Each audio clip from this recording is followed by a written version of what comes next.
பொதுவாக டாப் ஹீரோக்களுக்கு 100 கோடிக்கு மேல் சம்பளமாக தரப்படுகிறது. ஆனால் ஹீரோயின்களுக்கு அதிகமாக சம்பளம் கொடுக்கப்படுவதில்லை.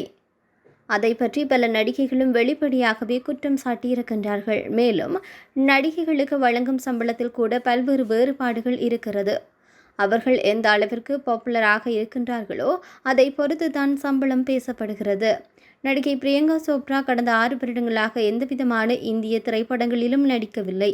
அமெரிக்காவில் கணவர் பாடகர் நிக் ஜோனஸுடன் செட்டில் ஆகிவிட்ட அவர் தற்போது மீண்டும் ரீஎன்ட்ரி கொடுத்தது ஒரு படத்தில் நடித்து வருகின்றார். பிரியங்கா சோப்ரா அடுத்து ராஜமௌலி இயக்கத்தில் மகேஷ் பாபு நடிக்கும் படத்தில் ஹீரோயினாக நடித்து வருகின்றார். இந்த படத்திற்காக அவருக்கு 30 கோடி சம்பளமாக தரப்படுகிறதாம். இதன் மூலமாக இந்தியாவிலேயே அதிக சம்பளம் வாங்கும் நடிகையாக மாறியிருக்கின்றார். இவருக்கு அடுத்த இடத்தில் இருக்கும் தீபிகா படுகோன் ஒரு படத்திற்கு சுமார் 20 கோடி ரூபாய் சம்பளமாக வாங்கி வருகின்றார் என்பது குறிப்பிடத்தக்கது.